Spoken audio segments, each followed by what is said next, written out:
लाला मूसा तो आए ने इन्होंने जिस तरह तुम देखा टंग के उत्ते कैंसर सी बहुत बड़ा और दुबई तो डॉक्टर ने कहा सी कि टांग कटनी है और ये दुबई तो वापस आ गए और जो वापस आए तो इन्होंने इलाज शुरू किया। अल्लाह के फजलो करम के नाल इन्हों की टंग का जख्म बिल्कुल ठीक हो गया और माशाअल्लाह हुण चल फिर भी लैंदे ने। थोड़ा चल के दसो ना, थोड़ा चल के दसो। काम तो ठीक जाते माशाअल्लाह ठीक है। अच्छा हुण टंग का जख्म दिखाओ मला, ए निशान नज़दीक देखो, ए देखो बिल्कुल टंग का निशान देखो बिल्कुल ठीक हो गया जिस जगह तक कैंसर सी। ठीक है अल्हम्दुलिल्लाह बिल्कुल ठीक हो गए। इस तरह किसा दा अल्लाह ताला अपने हबीब के सदका करम फरमाते हैं। भाईजान केड़ी जगह तो आए ਅਸੀਂ ਲਾਲੇ ਮੁਸੇ ते ये दोनों टांग का मसला कदों बनया? ਇਹ ਬਾਹਰ ਦੁਬਈ ਆਇਆ ਉਹ ਮਸਲਾ ਬਣਿਆ ਪਾਕਿਸਤਾਨ ਆਇਆ ਆ ਬਿਨਾਂ ਇਲਾਜ ਕਰਾਇਆ ਤੇ ਦੱਸਿਆ ਕਿਸੇ ਨੇ ਮਲਕ ਵਾਜ ਗਿਆ ते जदों दा हकीम साहब को इलाज कराया कैसा महसूस कर रहे हम हो? तो शुक्र मालिक दा ठीक ठाक बिल्कुल। हुण मजदूरी कर रहे हो? ये मजदूरी अपनी कर पहले तो माजूर हो गए सो ना? पहले मजदूर टुरदे फिरदे भी नहीं हाँ चल फिर ना सकते बिल्कुल बैठे रहते सर। माशाअल्लाह हुण चल फिर भी सकते हैं माशाअल्लाह बहुत बेहतर है। तो हुण कारोबार करते हो? ये कारोबार अपना करीदा ठीक ठाक कोई मसला नहीं पैदा होंदा चलन फिरन दे विच कोई भी। बाजी ये तुहाडे के लगदे ने? जी मेरी मियाँ इन्हां के मसला सी?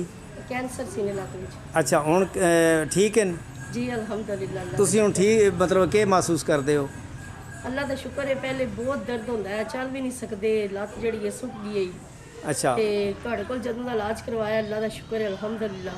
हुण कोई परेशानी नहीं, मेहनत मजदूरी करते ने? जी अल्हम्दुलिल्लाह हुण काम ते चलदे। चलो ठीक है, दुआवां याद रखियो, अल्लाह ताला बेहतर करसी इंशाअल्लाह। जी इंशाअल्लाह। अस्सलाम वालेकुम हकीम साहब। वालेकुम सलाम रहमतुल्लाह बरकातहू जी। हकीम साहब मरीज़ के बारे कोई दसो। बिस्मिल्लाहिर्रहमानिर्रहीम सल्ली अला रसूलिल करीम बिस्मिल्लाहिर्रहमानिर्रहीम।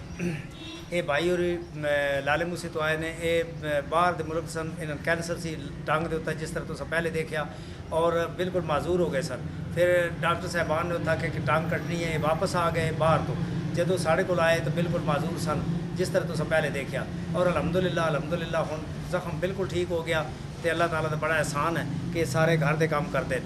तो इस तरह किसी का मसला हुआ हकीम मोहम्मद खान सिपरा इस्लामपुरा मोड़ मलकवाल, किसी ने कोई भी मसला हुआ मेरे को आ जाए, पित्ते च पत्थरी है, गुरदे च पत्थरी है, थलसीमिया का मसला, खून लगता है या कोई भी मसला है, हुण क्या हाल है तुहाडा तबीयत दा? शुक्र मालिक दा बिल्कुल ठीक है, बिल्कुल शुक्र। कोई मसला मसाइल तो नहीं, कोई मसला नहीं सर बिल्कुल ठीक है। अल्लाह का शुक्र ठीक। तो बकौल इन्हें दा अल्लाह ताला का इन्हें दा करम है बिल्कुल ठीक ठाक। इस तरह किसी का मसला हुआ हकीम मोहम्मद खान सिपरा इस्लामपुरा मोड़ मलकवाल, मेरा फ़ोन नंबर है 0343 55 56 718। मेरा दूसरा फ़ोन नंबर है 0336 71 52 535।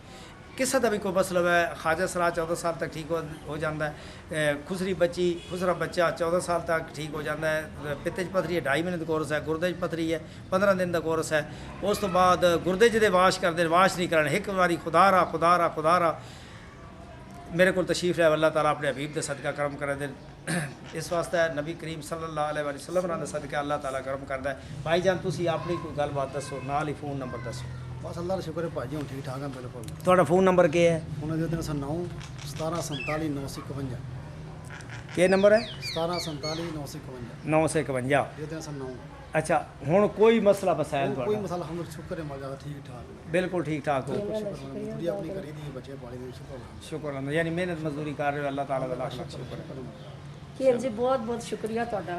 अल्लाह पाक तुहाडी जिंदगी तंदुरुस्ती दे, अल्लाह तुहाडे सदके आमीन साडी आमीन बाजी, सुन अल्लाह माड़ियां ताला बंदियां कबूल दी। रही, मैं अल्लाह ताला करूँ